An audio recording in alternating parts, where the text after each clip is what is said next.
Hello hi, ఆలుగడ్డ fry ఎలా చేయాలో మీకు చూపిస్తా. ఆలుగడ్డలు అయితే ఇలానైతే మనం చిన్న చిన్న సైజులో కట్ చేసుకోవాలి. ఆలుగడ్డ ఫ్రై కాబట్టి చిన్నగా కట్ చేసుకుంటే తొందర ఫ్రై అయితే. కడాయిలు పెట్టుకొని సరిపడంత ఆయిల్ పోసుకోవాలి. ఆయిల్ అయితే వేడెక్కింది. జీలకర్ర ఆవాలు వేసుకుందాం సరిపడా. ఇలాచి, దాల్చిన చెక్క, సాజీరా, లవంగం, కొంచెం బిర్యానీ ఆకు పోపులో వేసుకోవాలి. అవి రెండు వేసుకోవాలి. ఎక్కువ వేసుకోకూడదు, ఘాటు ఉంటుంది. ముందుగా కట్ చేసి పెట్టుకున్న ఉల్లిగడ్డ, పచ్చిమిర్చి వేసుకొని కలుపుకోవాలి. అయితే మనం పచ్చిమిర్చి, ఉల్లిపాయ కోలి మంచిగా గోల్డెన్ కలర్ వచ్చింది కదా, సరిపడంత అల్లం వేసుకొని ఆయిల్లో మంచిగా ఫ్రై చేసుకోవాలి.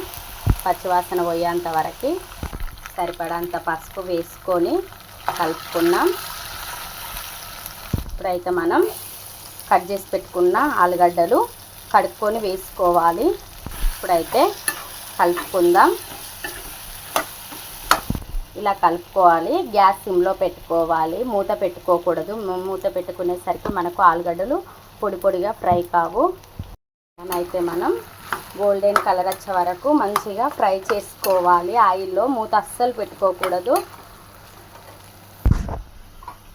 మళ్ళీ ఒకసారి అడుగంటుకోకుండా మనం కలుపుకుందాం. ఇలా గోల్డెన్ కలర్ రావాలి మొత్తం ఆలుగడ్డలు. ఇప్పుడైతే సరిపడంత కారం వేసుకుందాం. మనం సరిపడంత ఉప్పు వేసుకుందాం. ధనియాల పౌడర్ వేసుకుందాం. ఇందాక మనం పోపులో మసాలాలు వేసుకున్నాం కదా, కొంచెం గరం మసాలా లైట్గా వేసుకోవాలి. ఇప్పుడు మనం కలుపుకోవాలి గ్యాస్ సిమ్లో పెట్టుకొని.